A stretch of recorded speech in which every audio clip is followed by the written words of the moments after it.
Possivelmente, os pecados mais esquecidos na igreja são aqueles relacionados à falta de autocontrole na área da alimentação.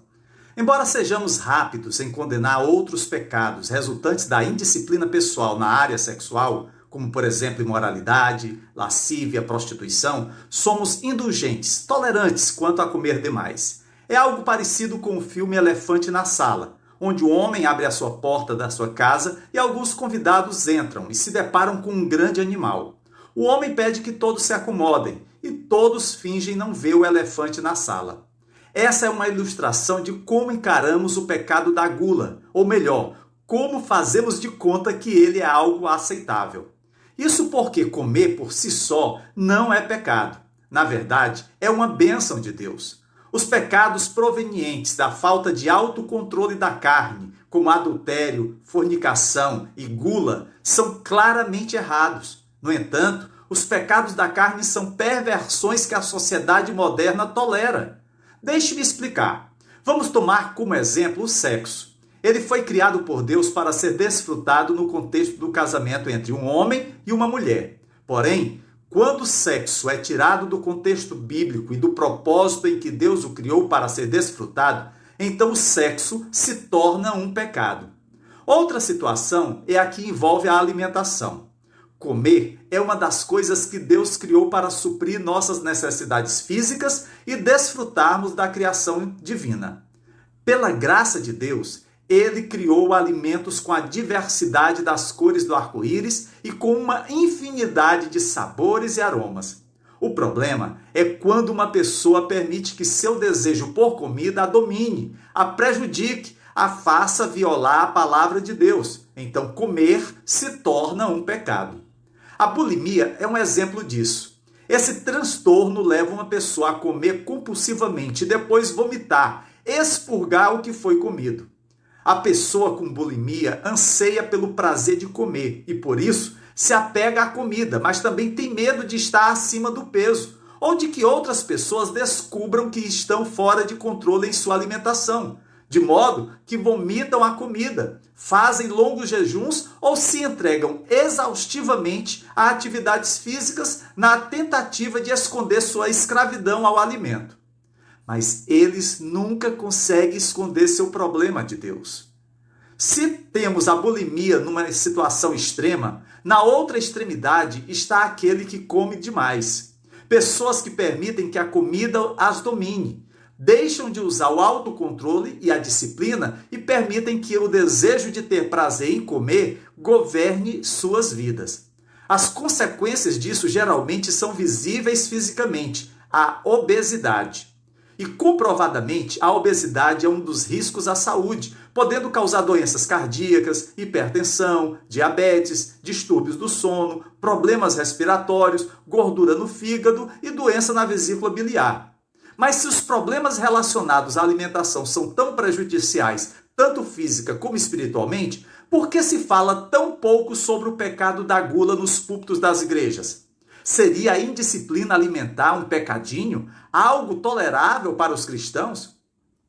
A igreja costuma relutar em lidar com os pecados relacionados à alimentação por vários motivos. Medo de ofender as pessoas que são tolerantes com os excessos alimentares. Medo de ofender as pessoas obesas da igreja. Medo de ser acusado de legalismo. Medo de confrontar alguém sobre hábitos alimentares pecaminosos. Medo de julgar alguém erroneamente pelo fato de estar acima do peso. Medo de abordar um pecado que pode condenar alguém da liderança da igreja. Medo de não saber se alguém se arrependeu de seus hábitos alimentares pecaminosos. Medo de criar regulamentos extra-bíblicos, tipo a dieta divina ou alimentos com a benção de Deus. Temores como esses têm impedido a maioria das igrejas de tratar dos pecados relacionados à alimentação. No entanto, a Bíblia trata claramente desse pecado. Assim, precisamos ser capazes de abordar a questão: quando comer é pecado? Sem temer os homens. Se não ensinarmos, orientarmos, alertarmos acerca desse tema, seremos culpados de mostrar parcialidade ao condenar algumas indisciplinas carnais e ignorar outras. Digamos que um irmão entrou no gabinete pastoral porque sua esposa descobriu que ele estava envolvido com o pecado da pornografia. A pornografia é um dos pecados da carne. Agora, se eu, como pastor, estivesse sem disciplina com a minha alimentação e visualmente com 30 quilos acima do peso, poderia aconselhar aquele homem a parar de se entregar à pornografia sem ser um hipócrita? Se eu não estivesse usando o autocontrole e a disciplina em minha alimentação, como poderia dizer a outra pessoa para usar o autocontrole e a disciplina para vencer seu pecado? O homem teria todo o direito de me perguntar: por que você está mostrando parcialidade? Por que você está tentando tirar o cisco do meu olho quando há uma trave no seu? Estar sem autocontrole e dominado por qualquer coisa que não seja o Senhor é errado, independentemente do que seja. Nossos corpos são templos do Espírito Santo, dos quais somos responsáveis por cuidar. O Senhor disse: os crentes são ordenados a não contaminarem seus corpos, que são templos do Espírito Santo. Essa admoestação incluiria a determinação de cuidar adequadamente do corpo, como, por exemplo, dormir o suficiente, fazer exercício diariamente e nos disciplinar para manter um peso equilibrado. O Dr. Robert Smith, um médico cristão e conselheiro bíblico, afirmou: manter nosso peso sob controle é uma necessidade, pois como um conselheiro pode insistir que uma pessoa seja disciplinada em várias áreas de sua vida se o próprio conselheiro não é disciplinado nas áreas básicas de dieta e controle de peso? Não podemos ignorar os pecados em nossa vida enquanto tentamos ajudar alguém com os pecados da sua vida. A trave em nosso próprio olho nos desqualifica para tirar o cisco do olho de nosso irmão. Jerry Bridges, escritor evangélico americano, disse: a verdadeira santidade inclui controle sobre nosso corpo físico e apetites. Se devemos buscar santidade, devemos reconhecer que nosso corpo é um templo do Espírito Santo e que devemos glorificar a Deus com ele. Os cristãos do século XXI, especialmente os do mundo ocidental, geralmente são considerados deficientes na área da santidade do corpo. A gula e a preguiça, por exemplo, eram considerados pelos primeiros cristãos como pecado. Hoje, podemos ver isso como fraquezas da vontade, mas certamente não como pecado. Nós até brincamos sobre comer demais e outras indulgências, tolerâncias, em vez de clamar a Deus em confissão e arrependimento. Talvez alguns que assistam esse vídeo digam: ok, é o suficiente, estou condenado. Então, o que posso fazer sobre minha falta de autocontrole na minha alimentação? O que a palavra de Deus diz sobre comer em geral e falta de controle em particular? Uma vez que entendamos o que as Escrituras falam sobre esse assunto, poderemos começar a aplicar os princípios bíblicos aos nossos próprios hábitos alimentares. Em Gênesis, Deus disse do que Adão e Eva poderiam comer: eis que lhes dou todas as plantas que nascem em toda a terra e produzem sementes, e todas as árvores que dão frutos com sementes, elas servirão de alimento para vocês. Depois, Deus disse: tudo o que vive e se move lhes servirá de alimento. Assim como lhes dei os vegetais, agora lhes dou todas as coisas. Quando a lei de Moisés foi entregue, muito tempo depois na história de Israel, Deus declarou que alguns alimentos eram impuros. Deus fez isso por alguns motivos dos quais não temos certeza, mas parte do motivo é que ele queria que Israel fosse separado ou distinto das nações pagãs ao seu redor.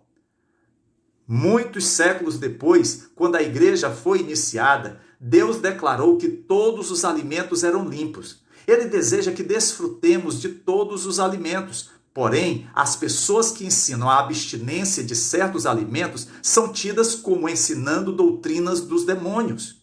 Deus nos deu comida como uma bênção para desfrutarmos, para alegrar o coração e permitir que sobrevivamos. Em Eclesiastes 9, versículo 7, recebemos a seguinte orientação: vá, coma com prazer a sua comida e beba o seu vinho de coração alegre, pois Deus já se agradou do que você faz.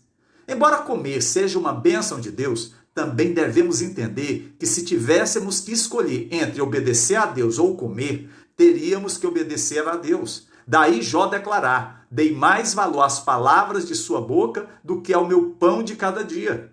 E o próprio Jesus afirmou: a minha comida é fazer a vontade daquele que me enviou e cumprir a sua obra. Lembre-se que, embora comer seja uma bênção e seja necessário para o sustento físico, nunca devemos fazer da alimentação uma prioridade acima da obediência a Deus. Pois quando fazemos isso, comer se torna pecado. Mas além de falar sobre a bênção e a prioridade de comer, a Bíblia também fala sobre como devemos regular nossa alimentação. Primeiro, Paulo disse: recomendo-lhes, irmãos, que tomem cuidado com aqueles que causam divisões e colocam obstáculos ao ensino que vocês têm recebido. Afastem-se deles, pois essas pessoas não estão servindo a Cristo, nosso Senhor, mas a seus próprios apetites. Uma característica distinta dos falsos mestres é que eles são escravizados por seus apetites ou desejos carnais. Isso significa que eles são dominados por sua carne e satisfazem seus desejos carnais. Na realidade, a sua escravidão, as suas concupiscências, é uma forma de idolatria, pois eles optam por satisfazer sua carne em vez de satisfazer a Deus. Em outra passagem, Paulo, falando de suas liberdades em Cristo, diz: tudo me é lícito, mas nem tudo convém. Tudo me é permitido, mas eu não deixarei que nada domine. Os alimentos foram feitos para o estômago e o estômago para os alimentos, mas Deus destruirá ambos. O corpo, porém, não é para a imoralidade, mas para o Senhor, e o Senhor para o corpo. Aqui, Paulo diz que, embora pudesse comer qualquer alimento, ele não era livre para ser dominado pelo alimento ou por qualquer outra coisa. Comer excessivamente e imoralidade são pecados que atendem aos nossos desejos carnais. Tanto a comida quanto o sexo, quando praticados fora da vontade de Deus, tornam-se pecados. O desejo de Satanás é nos escravizar a esses pecados, diferentemente de Deus, que nos deu essas duas bênçãos para que as coloquemos diante dele. Ao lidar com uma questão complexa como comer, especialmente por ser em grande parte ignorada pela igreja, precisamos ir devagar e examinarmos uma ampla variedade de textos bíblicos que se aplicam explícita ou implicitamente aos nossos hábitos alimentares, além de, em algumas situações, precisar do apoio de nutrólogos, nutricionistas, psicólogos, educadores físicos e outros profissionais que possam ajudar pessoas obesas a vencerem esse problema. Isso nos dará uma visão completa das verdades que se aplicam à visão cristã de comer e deve nos impedir de tirar conclusões precipitadas ou extremas. Porém, o problema do coração e as atitudes e concupiscências que dão origem ao pecado precisam ser tratadas com a ajuda do Espírito Santo. A comida é uma bênção e é boa.